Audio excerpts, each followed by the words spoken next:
All right, y'all. It has been a night. It has been a heck of a night over on Ray Garvin NFL. We had over 21K for the round one draft stream. Welcome in. If you were watching, you are truly a degenerate. Our friends over in the United Kingdom that are almost to the morning at this point. I'm typically waking up at 5 or 6 here, and that's where you're at. So appreciate everybody that's still tapping in, that jumped on over from that first round draft stream. Ray will be here in a second, but we're just going to talk through. This isn't going to be real formatted. We're just going to talk through each player, give a little more fantasy context. There's not going to be a mock. Maybe we'll talk a little bit of trade value, positional value, etc. But this is just going to be discussion. We're going to engage in the comments. You know, on the draft stream, there's so much going on, guys. It's hard to engage with every comment. But here, if you got something interesting, if you got a take, we'll maybe talk a little about what we expect tomorrow, even though we have a full slate of stuff coming tomorrow, as you can see on the content schedule. But Shane, I'm going to start with you. I'm not going to make you go last. You are definitely not muted. I just want to start with you. Like, first round takeaways. Obviously, you gave some reactions on the draft stream, but now that you've had, 20 minutes to soak it all in. Oh, yeah. Anything that you're sitting here thinking about, like, man, I'm really glad that happened. What do you want to talk about? You start. First of all, I'm happy that it rebounded the 19th, 22nd, 23rd, and 25th pick being offense. That really did a lot to save the value of this draft. And one of those picks being a quarterback was even more better for the value of the picks. You know, we play in Superflex, obviously. Most people do. So when you don't have quarterbacks going in the first round, you know, just think back to the Kenny Pickett year. The class is just automatically thought of as weaker, regardless if it is or it isn't. I also really like that we had how many wide receivers go off the board, even in a extremely weak wide receiver class is what we were told. We had 4 go off the board in the first. And, you know, there's several we expect to go off in the second round. And regardless if they're going to actually be productive or not, who gives a shit? What matters is the perception of they've got good draft capital, so they're going to have value. So all in all, you know, it started off really well. We had those first, 7, there was like 7 offensive players in the first 14 picks or something like that. And we're like, oh, we're flying. And then it just died. And we're like, oh shit, like what happened here? You know what I mean? We just went on that stretch where there's no skill players. That last 4 really saved it for me. So that's what I noticed. You know, I would have hoped that another running back could have squeezed in. That would have been awesome. But considering, you know, where Jeanty went and where Omarion Hampton went, it's hard to complain about really where the running backs went. And tomorrow's going to be a big day. I'm just really excited to see what running backs get that second round draft capital. JB, I'll go to you next. We had a pretty decent discussion at the end of the pre-draft show about, you know, those late firsts, early seconds. What are we going to feel about them after the draft? We're here. We had 10 skill players go off the board. It rebounded. When I was freaking out when there was only 7, and one of them was Igbuka, and I'm like, man, sure, he's a first-round receiver, but it's definitely a long play there. Was it just the status quo, do you think? Like, how are you feeling? For the most part, I do think it kind of just remains whatever your feelings were prior. I think they're going to mirror that now. Like, I see some comments in the chat. Where was it? Where'd it go? What was it about? How far up? We've had a lot of comments in there. The chat's flying by. Kobe feels like picks lost value tonight. And I think if there were folks that were hesitant coming into tonight, their thought probably hasn't changed all that much. We got 2 first-round quarterbacks, like Shane said. We got what seemingly is not an ideal landing spot for one of those 4 first-round receivers in Emeka Egbuka. We got the 2 running backs, one where he lands with Najee Harris, and Mitch, we've talked about Najee Harris being somebody that can still keep somebody off the field, at least in year 1. And then Tyler Warren, the Indianapolis Colts landing spot. And I got to say, I love the Green Ranger avatar. My son is obsessed with Power Rangers. So good one, Kobe. I like that. But the way that this is shaping up, you look at early round 2 in the NFL draft, I think there's a real chance the Browns, they have pick 1 and 4. that could be Shedeur Sanders and Travion Henderson. I don't think that's out of the question. And you have other landing spots that could potentially boost these picks up a little bit. So yeah, we only had 10 players go off the board here in round one, but to go back to that first conversation that we had on the pre-show, talking about these late first, early seconds, I think, Travion Henderson, Quinshon Judkins, Caleb Johnson, it's going to take even a decent landing spot. It doesn't have to be fantastic, but as long as they're not buried behind a real locked and loaded starter, I think there's going to be a little bit more positivity whenever we're talking about this tomorrow night after, during round 2 and 3, and then after on our post show. Yeah, Mitch, thoughts on, I know we talked about the tight ends, the landing spots. We debated those pretty heavy on the draft stream. They weren't great. I think you guys kind of talked yourselves into the tight end landing spots being a little better, but when all you can really say is they went in the first round. Well, yeah, we expected that, but what do you think? What's your thoughts? The tight ends are tough because do I think either of these guys, and I said this for weeks now, do I think either of them are walking in as a top 5 guy as far as points per game by the end of the season? No. But how people value tight ends in Dynasty is the second they see something, their value goes up, especially if they're young. Dalton Kincaid, I was looking earlier, I think on Fantasy Calc, he's still like tight end 7 or tight end 8 value-wise. I don't think you could actually get that trading for him in leagues, but that's still where his value ends up being. And so while I don't like where Loveland went, I can kind of get over the Warren Landon spot. Their value is safe only because there's nobody else. That's my biggest thing with them is I know they could end up being tight end 8 or tight end 12, but at the end of the day, they're still going to have value. So while I probably won't walk into a league being like, hey, if I have Trey McBride, I don't care who my running back is behind him. If I walk into the season with one of these two guys, I'm going to want a Hunter Henry, a David Njoku. I want someone behind him who I think is actually going to score points moving forward. Yeah, I have some thoughts on that, but we got Jay Rich in here. It's always good to get Jay Rich's Dynasty takes. Jay, going to say, Shot? No, it's a complete compliment, my friend. It is a absolute compliment because you usually have takes that make me sit there and go, man, I didn't really think about it that way. So when I'm listening to Wake Up and you guys start talking Dynasty, I know that's not what your show is about, but it infiltrates its way in there every once in a while. Takeaways from you. We've already talked tight ends. We've already talked about, what could happen at the beginning of round 2 that could change things. What do you think?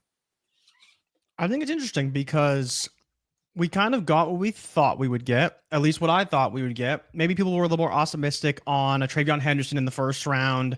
I don't think people really cared if Shedeur went in the first round. He obviously didn't. But we got 2 quarterbacks. We got 2 running backs, which we fully expected. We got 3 wide receivers, which if you're paying attention, Ibuka was always supposed to be a first rounder. Just like a lot of these drafts go, people want certain landing spots. We don't get them. They get upset. And usually it turns out okay. Ibuka's tough because he's in a crowded room, but I feel like this happens with every Ohio State wide receiver other than Marvin Harrison Jr. We don't necessarily love the spot. We're not so sure about the talent. Turns out they're pretty good and they kind of find a way to carve a role into an offense in the NFL. It's just you may be waiting a little bit on Ibuka. Ted, obviously, slam dunk spot, but is he going to be maybe overvalued simply because he's really the only one who got a good spot, right? And then just how do you feel about Hampton having to split time with Harris and kind of where do you go with that? Because I think he was a slam dunk 102 behind Jeanty, in non-super flex leagues, just kind of talking about the skill position players. But would you still say that today with McMillan going to Carolina, especially with that 8th overall draft capital? I think that's the question people are going to have to answer high in drafts that maybe was a little bit more clear, at least as it seemed coming into the draft. I think you hit on something that's very interesting, and Mitch kind of touched on it too when he was mentioning Dalton Kincaid. I don't even think it's just tight ends, Mitch. I think there's a tier break at pretty much every position that isn't even about the players or the situations. It's really like we could all pull up Keep Trade Cut and just find it at each spot. right after a certain spot at each position, you're like, after that player, nobody else just really cares about everybody else. You know what I mean? Like nobody cares about all the tight ends at Dalton Kincaid and lower. You may have your preference. You may have one that you like the situation better than others. But I think there's that point, and you guys probably have it at different spots for each position for yourselves, where you're just like, after that range, I don't really care. And it's that range and above where I think some of these rookies slot in, and you have to make some bets on like, okay, maybe Tyler Warren is if you go through and rank your tight ends and you're ranking them from production value right away, like in the first month or two of the season, you're not putting Tyler Warren inside the top 5, right? But you start going through the tight ends and I go like, who would you rather have on your roster as the money in the bank? You know what I mean? You're storing this asset under the mattress. Very quickly, I'm saying, Jay Rich, Kyle Pitts or Tyler Warren. Not Kyle Pitts, not Dalton Kincaid. You know what I mean? Yeah. Not David Njoku because he's old, even though he's good. Yeah. Even like TJ Hawkinson. He's good, but he's in a Is he going spot to be where as like good, right? he's as buried as those guys. You just know he's a good player. So you're like, well, I like his situation, but it could be better. So Rookie quarterback now. there's like a default spot. You have to put Warren and Loveland especially. There's a default spot. You have to put Jaxson Dart. He's got to go ahead of Tua and Jared Goff. You know what I mean? Now, you may not prefer him, right? but you're just going to slot him in, I don't know, quarterback 15, just because below him is just guys you feel like I can't do anything if I have them. That's what makes it interesting to me is we get a brand new rookie class. You're probably going to go on Keep Trade Cut and you're going to go, man, how the hell is there? You guys are saying this is kind of a disappointing class, but there's 18 rookies in the top 100 players. Yeah. But you can't actually extract value out of 18 rookies in the class. It's not the same as when you go out to the market and there's real demand. So that's kind of what I want to talk about with each one of these players is like, not where did they go? Where did they land? What can I pay for them? But it's like, what's the demand going to be? What's the sentiment going to be on where they slot in? It's not Travis Hunter against the rest of this class. It's what's your conviction on Travis Hunter against Rashee Rice, Shane, Garrett Wilson? Like, is he just straight up better than those guys right now?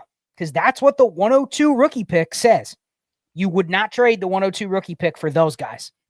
But when I say Travis Hunter or Garrett Wilson, you're like comparing the two. Do you know what I mean?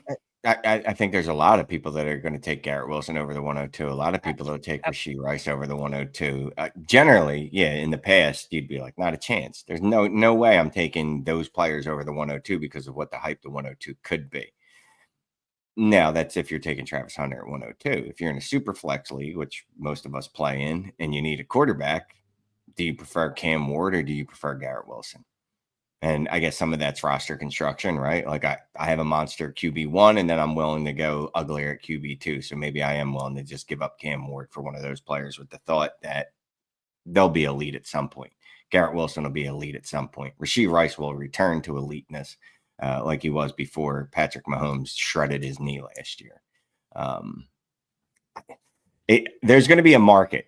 I don't know that it's going to be clear cut. It's going to be a lot of people are just going to be basing it on how they feel about particular players. Whereas I guess that there was more of a clear line of demarcation prior to this year's class. So let's start with Travis Hunter. I mean, we were debating on the stream. Is he the 102, the 103? Is he the wide receiver 1, the wide receiver 2? I mean, Mitch, I'll ask you right now. I mean, you don't have to go through every single pick, but right now, if you were just picking in a vanilla start 10, let's not even go 1.75. Let's just go 1.5 because that's probably what more people play. Where's Travis Hunter going? And where is that relative to all the other dynasty assets? If you say he's my 102, or where is he at for you and relative to the market, what is that worth? You brought up a really good point earlier when you were talking about would you take him or Rashee Rice? Because right now, to me, he's like the 104, 105, somewhere around there. But then I actually think about the wide receivers that I can get with the 104, the 105, or a package of players that I could get for that. It's, do I want Travis Hunter there because of his ceiling, or would I rather have maybe a Zay Flowers and something else on top of Zay Flowers? You know, just pulling a name out. That's that's how this draft class is kind of hinging right now. But the good thing is we are going to have the running backs to come and change these things just a little bit on. I think it'll help boost the value a little bit. But right now there is the thought to where more than likely, if I was on the clock at 103 and I'm offered a good vet and a pick in 26 or a later pick this year, that's something I might end up doing, because while I love Travis Hunter, I love his elite upside, there's a lot of variance that could happen there to where I could just go get a veteran player that I know I already like.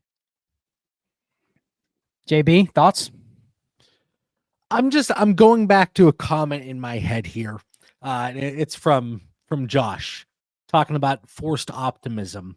And I certainly can understand, when you look at the class in general, forced positivity, there you go. The class in general, like we've talked about this so many times. And, especially in the Discord community, where these picks, comparatively speaking, are they overvalued? Are they undervalued? How should we be looking at them and evaluating them? And at what point do we move out of this class to 26 and 27 if it presents itself whenever you're in the middle of your rookie drafts? And I don't know that there's much that happened in this first round to really shift an opinion. I don't think there was anything that we could look at. Again, the Tyler Warren landing spot, not great. People in the comments not thrilled with a Loveland landing spot, but these things are temporary. Things change so quickly across the Dynasty landscape. And, like even the conversation with, would you go Tet or Hunter at 102? Tet, it's a very interesting conversation debate when you're putting those two players against each other. And I think a lot of these things are going to be changing. I know we only have 32 players that have gone at this point, but like is 12 team super flex. I'm still going to take Cam Ward over both of them, honestly. Okay. Can they both be very good players, Tet and Travis Hunter? Absolutely. But you talk about where do I put them in terms of the veterans. I have 17 wide receivers tiered above both of them. And then I have Tet and Travis Hunter tiered together. But so like the forced positivity comment, I still think you can be you can kind of look at it and be a little bit more even keel. And I'm not saying this class is, oh my God, just so fantastic, so incredible, but I don't think anything's changed as a result of day one. We got Ray jumped in. Ray, we were just talking about Travis Hunter. There was a comment about I'm leaning Travis Hunter at the 102. I pointed it out on the draft stream that's maybe it's just me. I've played Dynasty for a long time, but feeling like taking that type of risk with a 102, it just feels like, would you have been better off trying to do something else with it? Is it too late, Ray? If you have the 102, you're not, I think Hampton's probably the 102, just given the fact that you can draft him, probably expect production this year, but then you're going to have the narrative of once Najee's gone, because Najee only signed a 1-year deal. Like people will be buying into Hampton as like the RB 3 or 4, you know what I mean? After this year. And if he's just moderately useful this year, it's just a bonus. But if you have like, let's just say the 103 and your choice of who you wanted, you don't get because somebody did that at the 102. Like how is your pulse on that pick right now? Because it does feel like you're just talking yourselves into, well, I really like Hunter, I'll just take the swing, but feels like a little buyer's remorse because you didn't do anything with it earlier, right? I guess what's the temperature of everybody else? I'm truly curious as to what's the temperature around this table right now. The chat's been very much, they're willing to take certain players, but I think there's been quite a few comments about, the class is just, it's lackluster, but that's not changed because of tonight. You know what I mean? Like that, if you're sitting on these picks and you're going, damn, I'm disappointed from tonight because this didn't happen, then maybe you misevaluated it in the first place. I'm going to try to keep to the point because I think the problem that currently exists is something that's not going to change. Okay. I'm just going to say that now. So get used to these classes being very just shakily feeling, because that's just the way the college football game is trending. Like I think that judging it after tonight, because the first round capital is so often associated with success and hit rates and ranges of outcomes, like it didn't feel like it because you didn't have the quarterbacks go high. Even Jaxson Dart snuck back there, but it was like late, right? Had the perception of this class, had Jaxson Dart gone 9 and shedeur go 21 and everything else stayed the same, it wouldn't be what it is right now. Like, regardless of what you think about Sanders' outcome, the fact that like those potential guys that were always in that 110, Sanders back of the first, like you can't really justify it right now. And we don't have the other running backs that people are excited about. We don't know where they land. I just truly think everybody needs to take a breath, relax, and let's get to Friday, because I will guarantee you, I don't care what you think about what's available tonight, when Caleb Johnson lands in Washington or Travion Henderson, you're going to feel different. The same way we knew from day one that Ted McMillan could be a Panther and people still weren't really feeling it. And then tonight it happens and everybody's like, you know what? I mean, he is the first receiver off the board. Like, relax. Like, I just, we need some more stuff to happen. And I think there's enough spots, and we've seen enough examples in football where you can have other options be valuable for you for fantasy. David Montgomery in that role, like, we'll be fine. You just got to wait for it to happen. Yeah, I think for me, and then I want to ask Jay Rich, we'll move to Ted McMillan. I think for me, it's just, we've gotten to a point where Dynasty is a lot like just managing a bankroll of assets. It's not as much about players because things move so quickly now that you almost kind of want to always have this rolling bank of assets on your roster. You know what I mean? Like, your team you have today isn't the team that necessarily is going to be the one determining whether you win or lose in a lot of spots. So it just feels like, especially if you're a team, and I asked this a couple weeks ago, and it's really hard to kind of picture that this was your strategy if you did it in the last 6 to 12 months. But if you build a team around having a lot of these picks, and now you're sitting on, 10 picks in this draft, but you expect it to help rebuild your roster, there's some people out there. They're like, man, I loaded up on this class. I thought it was going to be this. And, it just doesn't have the steam on the market. And so I'm so used to that level of thinking that I sometimes forget what you were talking about, right? I forget that, like, it's every player just has to be a positive or a negative asset. And if it's negative, then I'm eliminating it completely. And I'm like, man, that tier of picks is dead. But it's not always like that. It's a fluid thing. I get it. Jay, Ted McMillan, where's he at for you? I've seen some comments in here. Cam Ward should go 102. Travis Hunter should go 102. Amari and Hampton should go 102. I made the case on the draft stream. This is I don't want to say an elite receiver prospect, but analytically the best prospect in the class with top 10 capital and a wide open depth chart. And right now, I think this group would maybe take him 104, 105. Where are you at? Yeah, I mean, you kind of laid out the case. It's not that it's not so much about whether you're a big Ted McMillan fan or not. Like, this is a checks all the boxes landing spot. It's, you have the draft capital. He's the best profile. Again, you can say what you want about Hampton and people can kind of have their opinions there. But, like, in my opinion, you would put Tet in a tier ahead of Hampton. Like, I just would. I think Jeanty's in his own tier. And then I kind of believe that next tier is wide open. And that's what I want to ask all you guys. Like, maybe Cam Ward is your 102, but let's say Cam Ward aside, do you think 102 is still up for grabs? Right? Is it for sure Tet? Do you think there's a running back who drafted around 2 that could take that spot with the right landing spot? Because for me, I think Tet is right there, probably 102, 103. I think Hunter would be in a similar tier with him there. But I don't know if this is how it's going to end. I think there is a world where maybe the right landing spot for running back could vault you into that spot. And I would have Hampton a little bit lower. But yeah, as it stands right now, it'd probably be some semblance of Jeanty, Tet, Hunter. I kind of prefer Hunter because I kind of prefer the Jags landing spot. But take your pick there, and then it'd be Hampton and everyone else beyond that.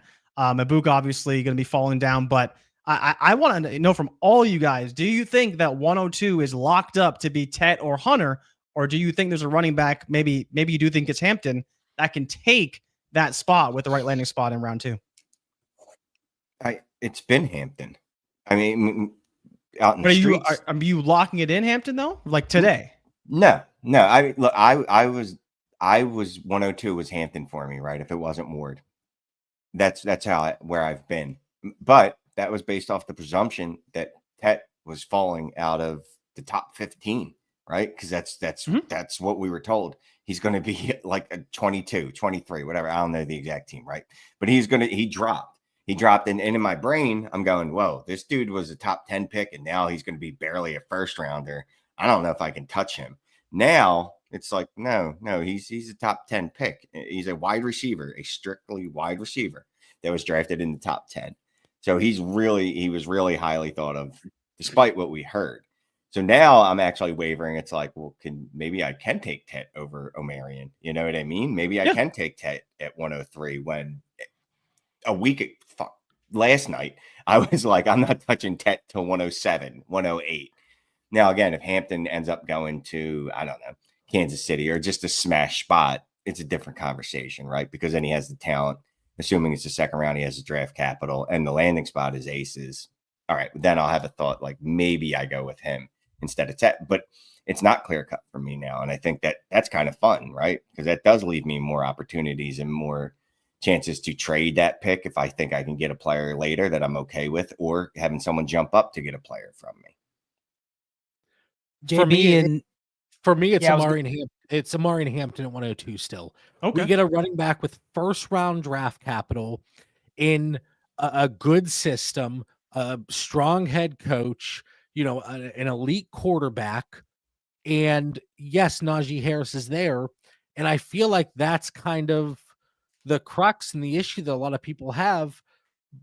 Well, it's a 1-year deal for Najee. And I like Najee plenty, but I don't think, even if he does hold off Hampton for a little bit, if we see a little run towards the tail end of the year, we know about the insulated value in these first round running backs. Barring something crazy happening, there's going to be that built-in excuse. We talk about it all the time with certain players, and it's going to be there for Amarian Hampton. And this isn't anti-Tet, anti-Travis Hunter. It's just the way I came in looking at Amarian Hampton. We start to think as the first round progressed, maybe he slips to the second round, but then we get him to the Chargers in the first round. I will say there are situations where Travion Henderson can put himself up there, right there with Amarian Hampton, but I'm still, barring something crazy for Travion, I'm still taking both of them over Tet and Travis. And I know there's going to be a lot of issues with folks in the chat whenever they hear that, but that's where I am on both of those running backs. But JB, are you just taking that like strictly analytically? Like, how do you feel about the landing spot with the Chargers? Because it was Denver, right? Everyone liked Denver, wide open, probably gonna be the lead back. That's not the case anymore. I know, Scott, you talk about all the time, running backs that don't do anything their first year. Again, you can have the excuses, you have the draft capital, all these things. But if there was a scenario where he didn't do much his first year because Najee was the bell cow, the guy, the 300 touch monster he's been his entire career, never missed a game, that would be a potential issue, right? But how do you feel about that landing spot for the Chargers versus what we kind of thought it could be in Denver? Denver, you have a wide open situation there. Nobody really of substance to block you. But outside of Rashad Penny, we haven't really seen a first round running back, recently not really get the opportunity. But it was a very weird situation there in Seattle with Pete Carroll, and then the injuries started to pile up. So it's a bet on the first round running back taking out the draft capital. I do like Amarian Hampton's analytic profile from market share perspective on the ground, in the air, the touchdown upside, and with Tet, you can talk about some of the separation issues, a little bit higher contested target rate.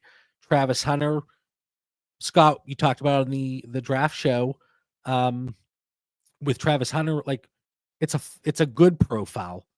strictly from a wide receiver perspective. I think the conversation would be a little bit different about him if he didn't also play defensive back. Yeah, I'm looking through the comments, man. Like, I'm sold on Tet, but I clearly see a case for Hampton. I see a case for Cam Ward because he's the 101 in a class where you only have one other first-round quarterback. In a dynasty landscape where after the QB 7, 8, 9, it's extremely like, I don't really care who I have. I just want somebody that has some security. And then you have Travis Hunter. Like, I'm going to ask Ray this, and then I'll ask Mitch the same thing. Is it fair that if you have picks 2 through 5, let's forget about whether the tight end premium is this or that, because I don't even think the tight ends have entered this conversation yet. Is it fair if you have 2 through 5, you're feeling like, well, if I end up just having to take Travis Hunter because he's there, or I end up having to take Cam Ward because he slips, feels like that's kind of a tier where, sure, you may prefer one thing over the other, but it feels like that's a solid tier to have a pick and feel pretty solid about the type of profile you're getting, doesn't it not?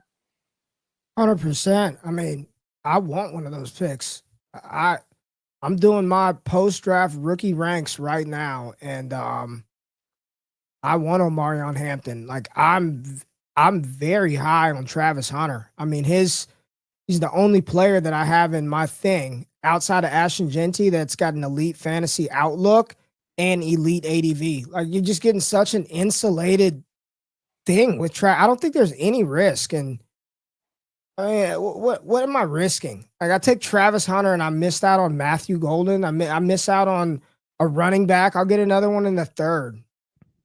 Yes, if I don't have Jeanty, I want Hampton, I want Tat, I want Hunter, I want those picks. Like, 2 through 5 are fine with me. Cam Ward too. But you don't want to pick at that 102, 103 slot. You'd rather be 104, 105, and you'll just take what falls to you.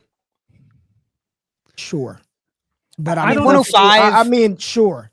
105, you want to move up to address your need, and 102, you want to move back if you don't have a need to get extra value. But I don't know how practical that's going to be, Mitch, if you're sitting in a league where everyone else kind of viewing this as like, well, I'll just take BPA at 104 or 105, and I don't have a glaring need. Feels like these are valuable picks, but they're going to be hard to move in between unless the two managers see a fit that matches up, don't you think? Definitely. I think the 101 through 105, they're solid right now. I think you feel if you have those picks, you are very happy to have those picks because there's going to be a player there that you like. I think we're going to get a couple more running back landing spots that's going to help make that the 101 to the 107 that you really, really like. But let's just say there's a lot of people who don't play in tight end premium leagues that are still 12-team leagues. How are you really feeling about that back end of the first if you can't include those tight ends right now? It's not great, right? So that's the thing. I pretty much all of my leagues are tight end premium, but I know that's not the vast majority of people. And so while I want to say, hey, no, this first round, it could still end up being really good with the landing spots we're going to get, Friday night that we'll be streaming for. If you're not in one of those premium leagues, to me, it's already kind of capping out. Hey, that 108's probably going to be about the end to where you could have a tier from 109 to the 205, and it's all pretty much going to be the same thing. I mean, where are we at if we just assume 101's Jeanty and then 102 through 105 is some combo of Tet, Ward, Hunter, and Hampton? Like, who? 1.5 premium. Who is the 106? Is the 106 still not spoken for, depending on where Caleb Johnson or Quinshon Judkins or Henderson goes for? Where's Hendo, right? Because Hendo's going to move into this discussion for 105, depending on where he lands, right? So at worst, he's 106 probably. Is he the only player that could move into that second tier, Shane? I don't. Is he the only player for you that can move in there? No, Caleb. Caleb can move in there. Absolutely love Caleb. I wouldn't do it personally. If Cam were to get some crazy capital tomorrow and a great landing spot, there's people in your league. Quinshon, sorry, I forgot Quinshon. So if anything, like, I know Josh was like the false positivity or we're faking it. I actually feel a lot stronger about this class than I did last week. Doing mock drafts. Can we acknowledge the fact too that we did come off of a historic rookie class? Like, expectations are sky freaking high. There's no Brock Bowers, right? Stop asking for the next Jahmyr Gibbs. It doesn't exist, right? Like, we're coming off of like really good classes with really good players. And I just want to say this. As much as we are poo-pooing right now on what we've seen in the false positivity, that same level of enthusiasm was bestowed upon Marvin Harrison Jr., Mr. 3 first-round picks themselves. And people right now think he's chopped freaking liver. Like, don't even just, what is Marv? This idea that I just caution and just say, wait a little bit. All I keep saying is be patient. Be patient. It's a different game. So right now, assuming we don't have the landing spot for any of those running backs. Like right now, what does that next tier look like, JB? I know you're big on tiers. Like, let's just assume 1.5 premium, where tight end is just, I hate to say it, but you're taking a big swing, or you're probably going, man, do I really want to take a tight end here? Especially if you have one of those rosters where you already have, let's say you have like a Kincaid and a Hunter Henry. Do you want to take another tight end that, could just kind of flatline in that same range, somewhere between 6 and 15? Like, what's that next tier for you if you had to map it out with what we know right now? And you can leave one blank for one spot tomorrow that just occupies this spot that we don't know who it is yet. Yeah, just like was Shane mentioned with the running backs, so Quinshawn, Caleb Johnson, Travion Henderson. I think if early in the second round, I think Luther Burden, I have him that 201 to 203 tier. Now, again, my tiers, the baseline is 2 PPR for tight end, so +1. And just like Mitch said, I know that's not the norm. I know there are plenty, majority of leagues are different than that. So I kind of have a little calibration, just high level. But if we're looking at players that could jump up, Cam Scattaboo, Trey Harris, if he can get that like top 45, top 50 draft capital, still like Jaden Higgins. But I said this on the pre-show, we're going to see that separation. I think we're starting to see it already, the mid to late first, but we're going to see more of a tier break in that second, where everybody always wants to talk about the depth of classes, especially with this one. So if you're at that 206, 207, well, now you might get that harder break there at like the 202, 203. So I think there are players that could move around. You talk about being behind that tier of like a Travis Hunter, that 102 to 105 range. Plenty of guys there that could still get there. And I say plenty, maybe like 4, but that's plenty. Yeah, if you haven't already hit the like button. Got to get the likes up on this stream. We're still going strong. Jay, I want to ask you, you don't have the 106. The 106 is like the blank check that you don't have to fill out right now because there's still something that could make it more valuable. 107, though. What starts that next tier? Where you're like, if I have to make the pick here, I'm picking at the top end of this next range. Who is it? Is it Matthew Golden? Is it Jaxson Dart? Who is it for you? Is it a tight end? What do you think?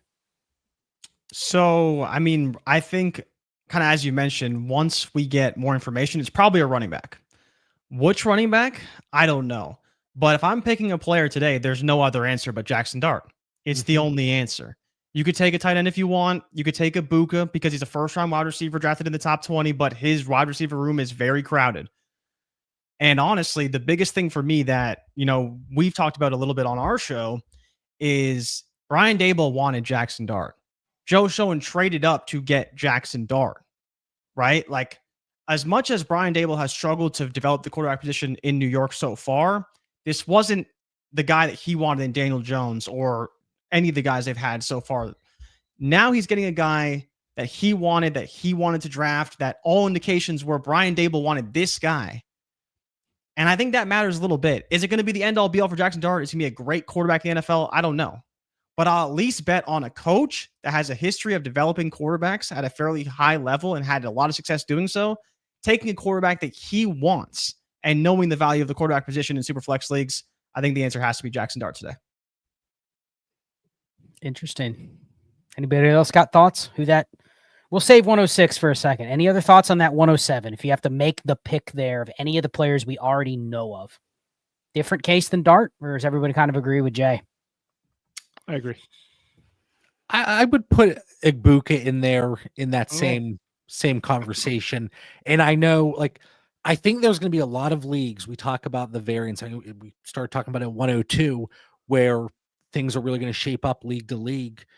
You know, with Emeka Igbokwe, especially if you're in the back end of the first and he's creeping around because people don't love that immediate opportunity, seemingly with Mike Evans and Chris Godwin.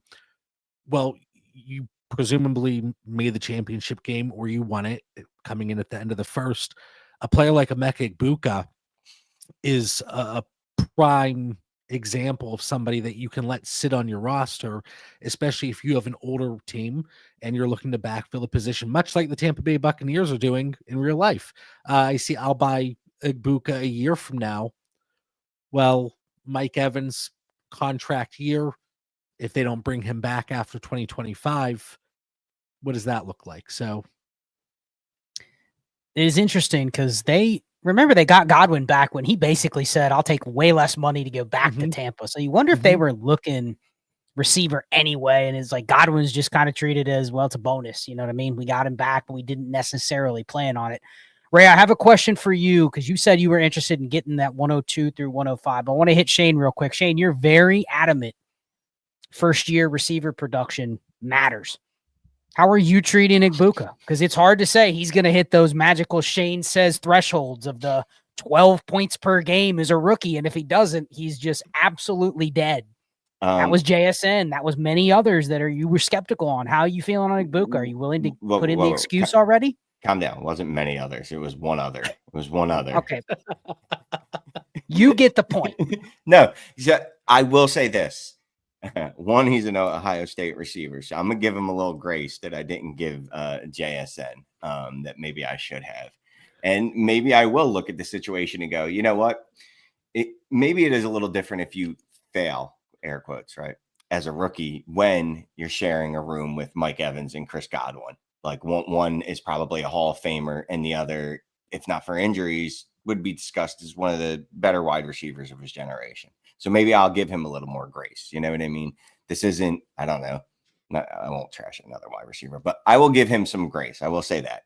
If he can get to 8, 9, 10 points, well, 10 points, obviously, but if he can get to that 9-point threshold, I'll probably like him a lot more. Now, if he goes out there and he just stinks and he's running routes and he's doing what Ricky Purcell did when he first started playing, hoping, you know, he doesn't have the same situation, but either way, like if he's out there, doesn't get shot in the preseason. Yeah, I'm not trying to. I'm not trying to sound flippant. I'm not trying to sound flippant. I'm just saying, like, if he's going out there running routes and he's just not getting targets, I'll be a little concerned. But it'll be understandable considering who he's on the field with. You know what I mean? If one of those players goes down, but he can't take snaps and targets away from Jalen McMillan, well, then I'll probably be a little more apprehensive. Ray, I want to ask you this. You said that you really want those 102 through 105 picks.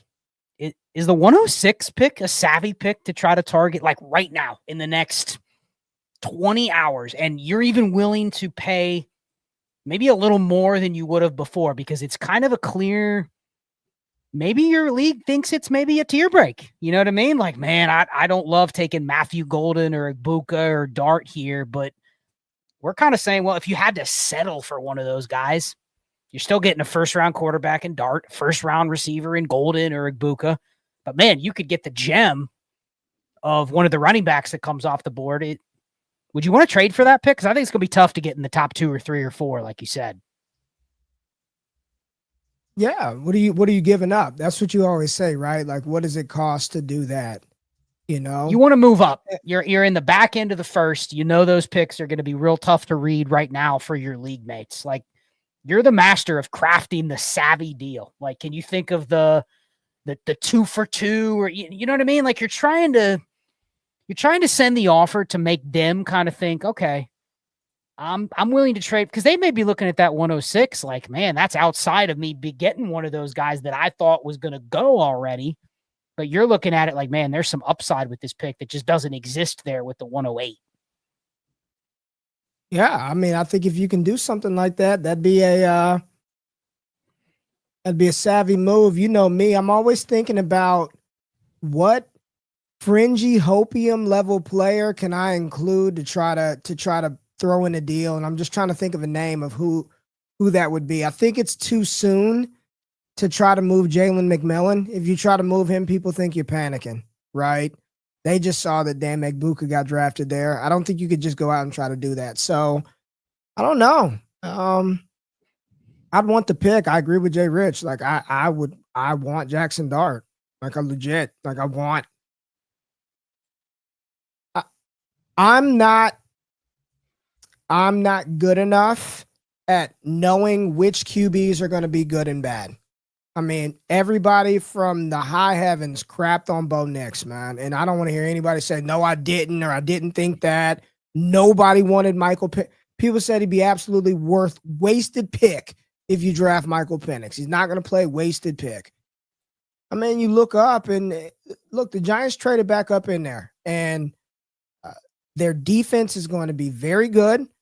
And Bo Nix had that defense that gave him opportunity to do stuff. I want Jaxson Dart.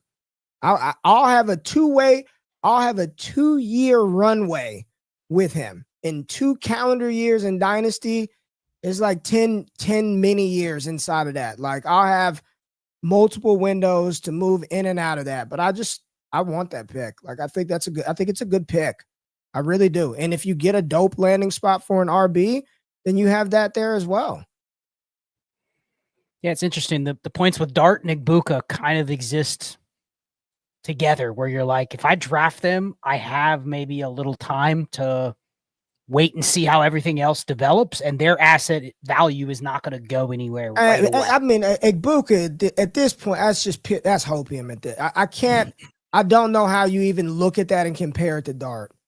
Like outside of just ADV, like stop, man. But that's big, right? You have people in the chat going, I'm buying Igbuka no matter what. Talent over situation. Like there's a lot of people that cannot. I'm not saying he's not going to be good or valuable or that, but they're not in the same range. You're talking about a wide receiver, right? First and foremost, a wide out versus a quarterback in super flex. Unless that wide out is Malik Neighbors, Brian Thomas Jr., and I'm just not projecting that outcome for Igbuka this year to make that value spike that high. Not after this season. Let me say that one more time. I didn't say anything about what he's going to be in the future. I'm just not banking that Emeka Igbuka is going to have an explosive type season enough to where his value is going to get that much higher than that of a starting quarterback in Superflex. JSN didn't peak like that after his rookie year. We have 3 players we really haven't covered, but one of them we haven't talked really at all. Matthew Golden. Anybody have any thoughts on, is he in this tier? Is he above Igbuka for some people? I don't know. Like Matthew Golden going in the first round of the NFL draft because I think people are going to look at that draft capital for him and elevate him and allow other talent to slip down the Dynasty rookie draft boards. So I'm thrilled that Matthew Golden and that horrendous analytical profile. I know, go watch the film, bro. I'm thrilled that he went in the first round of the NFL draft. Let me just read this quote from Matt LaFleur. This just sums up this is from the head coach. I think you don't need to have a number 1 wide receiver. I think it works well when you can spread the ball out and you got different guys making different plays and you can put them in different areas. I think it puts a lot more stress on the defense and the calls that they can get in. So I think in the long run, it helps us by not having a number 1, a true number 1. But I think all those guys can step up and be the one on any given day. And we've already seen in the chat, there's a lot of people who were saying earlier, hey, Golden's walking in as the number 1. Their head coach doesn't believe in a number 1. So like I have such a hard time buying into him, even though he is a first round wide receiver and the value insulation is there and all that great stuff.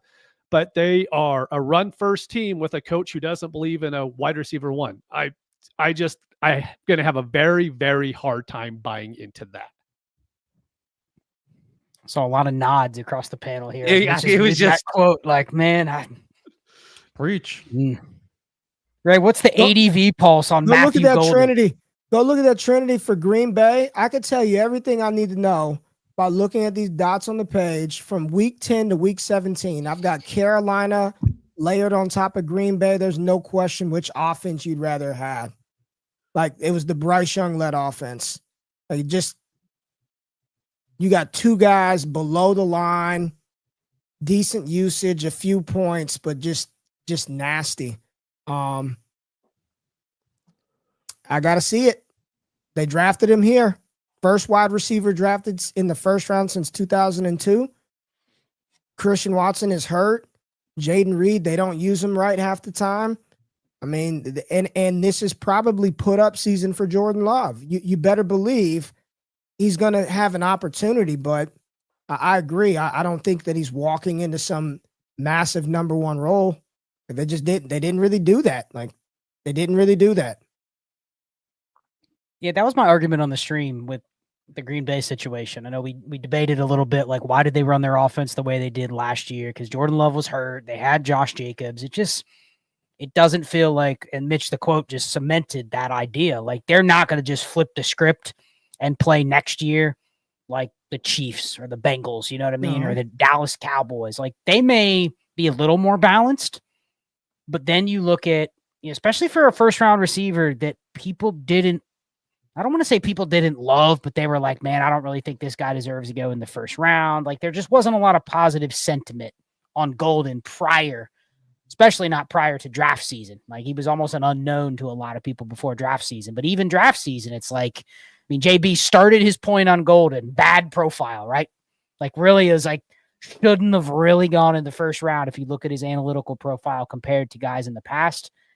It doesn't feel like the offense is going to manifest fast enough for you to get your return on Golden. But I'm just curious, like, Shane, where does he get drafted? Because if he falls to 201, remember Ricky Pearsall fell to the second. Brandon Ayuk fell to the second. There's been first round receivers that people basically still turn away from. And sometimes it's a good idea just to take the first round receiver because you never know. But like right now, what's your feeling on your pulse on Golden? You just are shaking your head, disgusted. 214, 215. I have no interest in him whatsoever.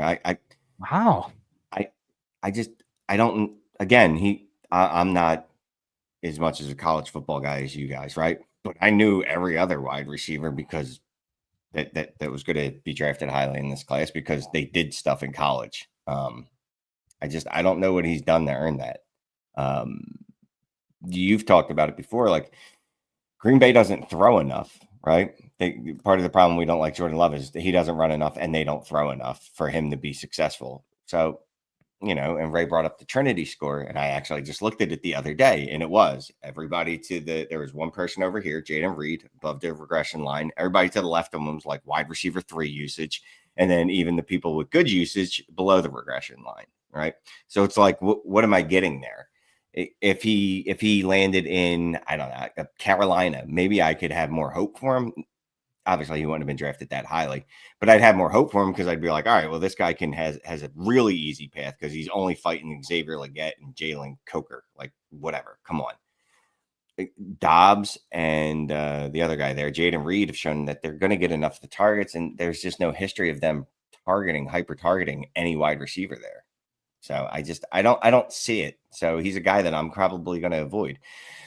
That might not be a good idea, though, right? Because I avoided Ricky Pearsall, and people are able to move him now, I've been told, for high picks. I haven't seen it myself, but I've heard stories of people being able to move him for a first. So maybe it happened. At least it's a myth.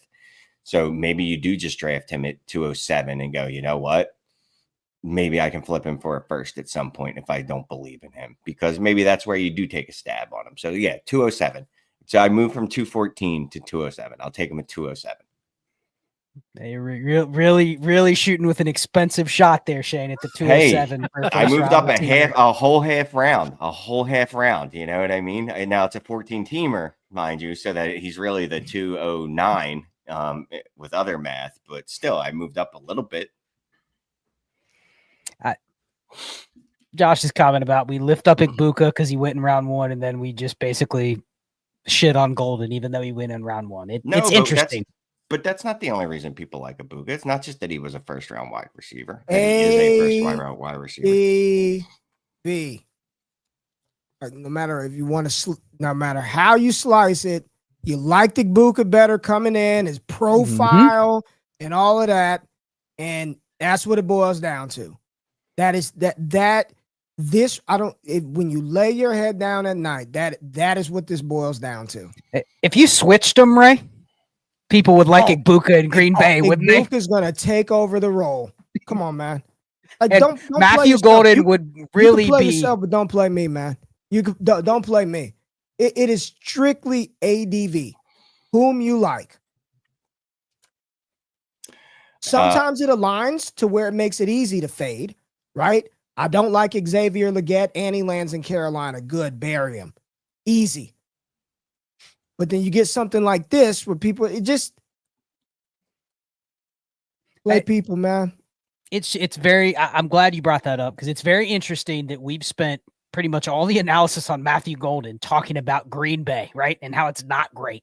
But if you just switch those names, there would legit be people going, Ibuka's the wide receiver one because he's by far the best receiver on the Packers and he's just about to hammer people. And that just comes down to who did you like before and who do you believe should be there versus who's actually there. It's very fascinating. That's what we're going to talk about on Destination Chill on Sunday. That what you just said, Ray. That's what I want to talk through is how do people feel pre and post. We're almost on an hour. I want to go around the room, make everybody kind of give one thing they're looking forward to most tomorrow. And not everybody can say Travion Henderson and Caleb Johnson and Quinshon Judkins. Like, let's give something a little spicier that could maybe shake the board up a little bit. We'll go to JB first. Oh, man. I feel like we're at Thanksgiving dinner and we all got to say what we're thankful for right now. Scott would say anything but the 2025 rookie class. Man, why do I got to go first here? Well, anybody else? No. Earlier you go, you get to pick your choice. You know what I mean? That's if someone says this, if someone's got one, rip it, throw it out there. Jalen Milroe. I think here's what happened, man. I'll just say it like this. With Shedeur not going round one, I think that the thought process that there was a gap between the perception of him and Jalen Milroe going into this, that's dissipated now. Like the NFL said, no, like there really isn't a gap. And Milroe's chance to be a fantasy producer, it's going to be dependent on his landing spot, but I'm very, very curious. And again, if that is what the draft opens up as tomorrow night, is Jalen Milroe's first off the board to Cleveland, I think we're having another conversation about what are you doing with those back end first, because it's just like it's a matter of time before he's going to play and he's going to run around. I'm just very curious to see where he goes tomorrow night. I think that's going to be a fun one to watch. All right, I got mine. All right, this is let it rip. JBG, a John Bauer guarantee. Jaden Higgins to the Dallas Cowboys, pick 44. Just mark it on your draft board already. It's done. That's some conviction. Until he slips to the fifth round and we just delete this part out. I mean, I like the specificity, JB. That's a very specific player in a very specific landing spot. You called your shot. If it happens, at least it gives us another player to have a conversation. In that case, would it be Jaden Higgins or Matthew Golden? That's a conversation. We'll see. We'll cross that bridge when we get to it. Get off the fence, JB. And don't make him pick between two players. It's not going to happen. Jaden Higgins. The man has spoken. It's the second round receiver over the first round receiver. It is interesting, Jay Rich, with the Browns having 2 of the top 4 picks in the second round because they got the Jags pick as well. Yeah. Like there's a couple spots there for a running back. There's a couple spots there for a quarterback. Like we could see a Brown or the Browns at least making some impact in this, ADP discussion we're having in the first. What if the Browns can legit go? They can go Ezraku right there at the top. They can go edge right next to Myles Garrett just with a free pick, man. Well, Ray, Yep. remember in the mock, it was Jalen Milroe, Elijah Arroyo, and Travis Hunter in the first round, right? So now it's what do they decide to do? They got their Mason Graham. They could go and get Jalen Milroe. They could still draft Elijah Arroyo, and then probably still come back in the third and take DJ Giddens like they did in that mock. Isn't he the one that would skyrocket value wise if he's the first pick in the second round to Cleveland? Like how are people going to react? Because I know a lot of people don't like him, right? Or the failed A-Rich experience. What's the temperature out there on the streets on Milroe? I mean, could you make the case over Dart? Well, I'm asking people. You're not. What are you? That's why I'm asking. What's the temperature on Milroe? It's a similar. It's where Will Levis went, right? To a coach that ended up not being there the next year, and you saw how that worked out. But what do you get for Milroe in the short term? You know what I mean? Like, what are the odds he starts half the season for the Browns if they pick him there? It's probably pretty high, wouldn't you think? You think half the season? I mean, it's Kenny Joe Pickett Flacco, right now, right? It's Joe Flacco and Kenny Pickett. That we've seen those guys. You know, you don't draft we know him. He's a project, though. That's the only thing. But at least that's a project that it's Kenny Pickett and Joe Flacco are like building your house on sand. Like it's going to sink. Jalen Milroe, it's like I put it on concrete. Yeah, it's cracked, but it's got a better chance of standing than that house I just built on sand. That house is going to sink. I know it's going to sink. I've seen it sink every time someone else has ever done this. That's Joe Flacco and Kenny Pickett. Jalen Milroe is at least hope. And we talk about it all the time with mobile quarterbacks. All they need to do is get out there, run a little bit, right? At least that's the thought process. They just need to run around a little bit and they'll get fantasy points. Doesn't always work that way, but that's at least the story we could tell ourselves. That was the thought process with A-Rich, though. It was, and it didn't work, but you could have gotten out on A-Rich. You could have gotten out on A-Rich. But that's not – I hear you, and I'm with you on that. But, like, that is a very real outcome for Jalen Milroe. Like, he's not a polished passer. Mm-hmm. So if he is, to your point, thrust into a starting role halfway through the season, you're like, he could look real bad too. Maybe not A-Rich bad, we'll see, but he could look real bad if could be your out before he even throws the ball, though, right? Could be. He's named the starter for at least next week, and now I'm willing to move this guy that I got in the second. I'll add a second to get a first off of you. Well, the only reason I bring him up because he's the last one that kind of I'm not trying to be harsh, but now you're talking about even shedeur at best is a second round quarterback that you are like dependent on. He's got to throw 35 plus. Second round shedeur does not sound good. Like that. It's just fantasy wise. I want him to be a good NFL quarterback. Fantasy wise, I'm sure we could think of 24 other quarterbacks we'd rather have that are more viable, right? And some more. Like he's the last one that really might matter, and he needs to go early. And if he does go early, I think there are a couple of spots where he might matter. And regardless, Jay Rich, of his outcome of being a Pro Bowl quarterback or not, again, I don't need to wait until September to get return on that investment. Right? Yep. I won't have to wait that long. Whether you have the dynasty discipline to pull the trigger, make the move, make the trade, accept the package, I'm not going to have to sit on Milroe from now until September. I won't. No, you don't. But that's the thing is that in theory, we have this conversation. You say, you could get out of Milroe, but it's not always as easy in the moment. That's the only thing I'm saying about that. But yeah, if you have the conviction, that's on you. If you can't pull out, that's your bad. That's the ultimate price. This is why we are. This is why. Pay it, right? That's what happens. That's on you. Hey, right? You pay it now or you pay it later. Price. It's up to you. Jay, what is it for you? Looking forward to most tomorrow. Not Jalen Milroe. It's Jalen Noel to death. It's Jalen Noel for sure. Jalen Noel's a player that's been rising that I think offers so much versatility offensively. Now it looks like the Packers are definitely not going to be taking him. Fingers crossed. You never know with the Packers. But he's a player that feels like he could fit what the Packers do a lot. And now that they have Golden, it opens up another spot. We know Carolina's probably not taking a receiver, although that would be really interesting to go Tet, then Carolina, but they have to trade up to take him. But Jalen Noel, I think he's a player that can make a real impact in his rookie season, probably going to be a round 2 guy, and I think we'll get good draft capital, Scott. We look for top 50. I think Noel will be a top 50 guy and hopefully get a good landing spot with it. Yeah, top 50, or you just got to be able to sell yourself on the offense and the situation. You just got to be able to tell yourself a story with any of those receivers that don't get that capital, and there's not a lot of picks left to hit that cut line. There's only technically 18 picks left to actually hit that top 50 number. So it's not mandatory, but you just got to be able to tell yourself a story. I mean, Higgins, Noel, whoever you prefer. Mitch and then Shane. Mitch, anything you're looking forward to tomorrow? Dylan Sampson.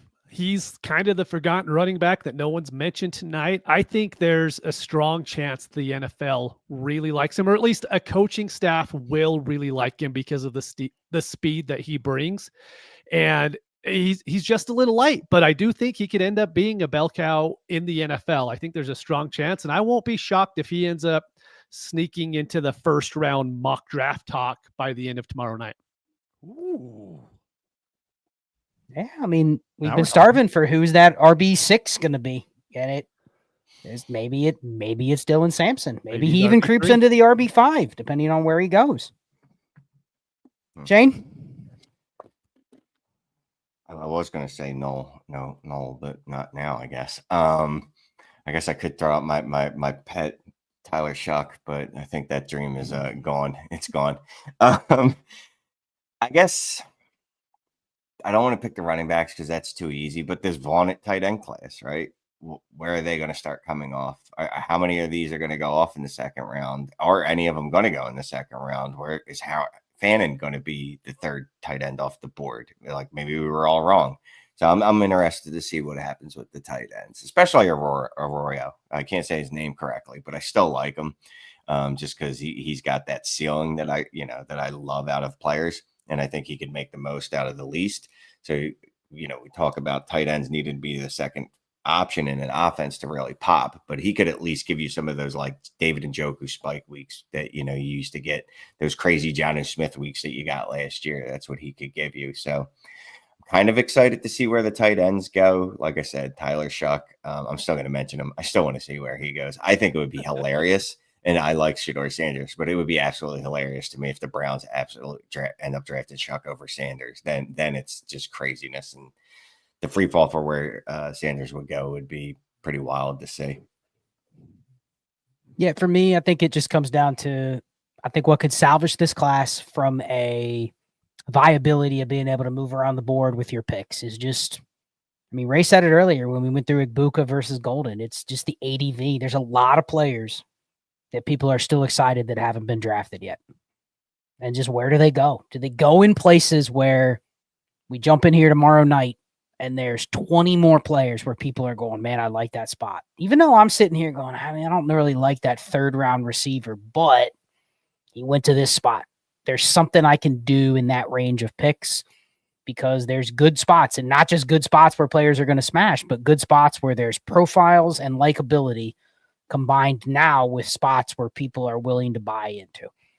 So I'm looking forward to the ADV. I think the ADV and the sentiment can still salvage this class of being able to move around the board in the late first and in the second and even into the early third. So anybody got any final things they want to say? It's been a long ass day. We've been streaming since 6:30 Eastern with, maybe 15, 20 minute breaks. We're getting ready to do it again tomorrow. You can see the content schedule on there. We got Mannequin Chill coming up at 12. Well, we got Wake Up first, and then Mannequin Chill at 12, and then Dynasty Theory at 3. So all three of us, all three groups here have a stream in the morning or early afternoon.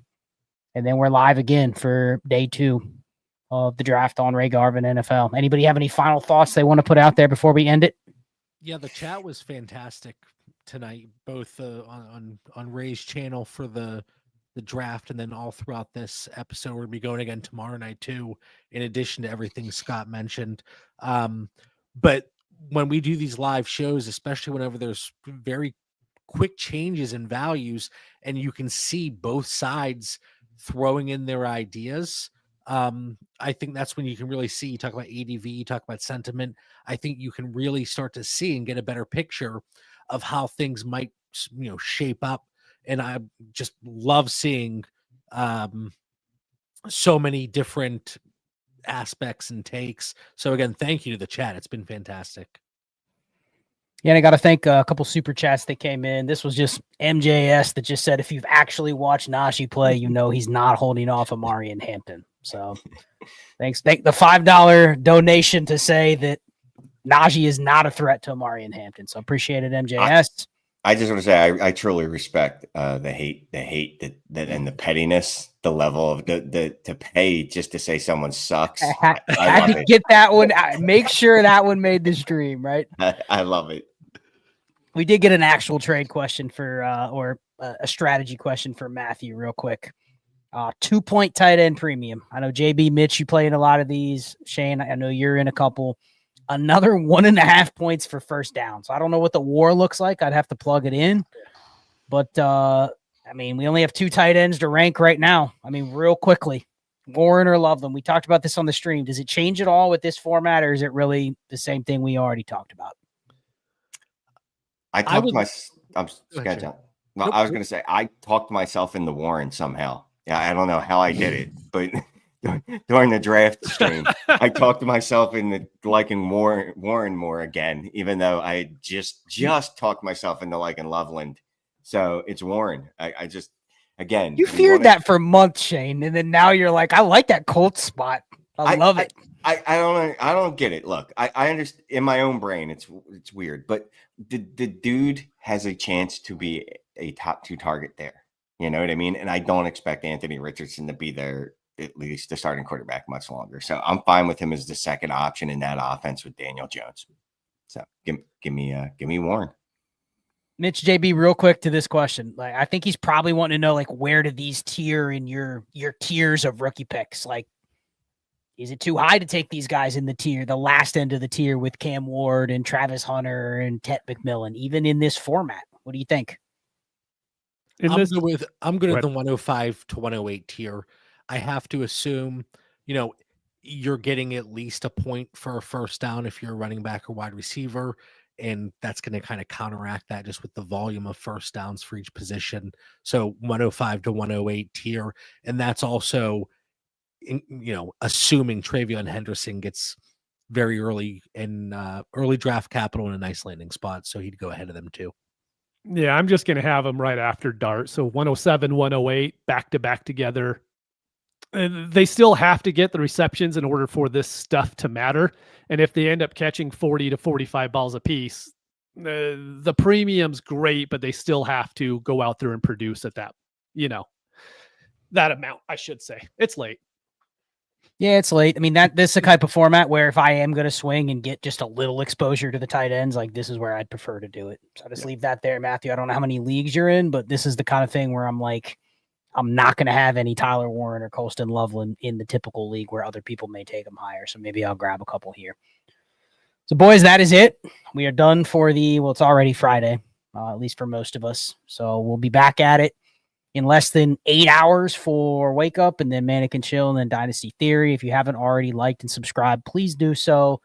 We're still trying to hit some milestones, and back at it tomorrow night for day 2 of the NFL Draft live on the channel, starting at, what time are we officially going live tomorrow? We're going at 7:45? 6:45. 6:45. Okay, 6:45. An hour earlier than tonight. So be there. Yeah. Be there, engage in the comments. Appreciate everybody, and that's it. We'll sign off for the night. Good night, everybody. See you tomorrow. Peace.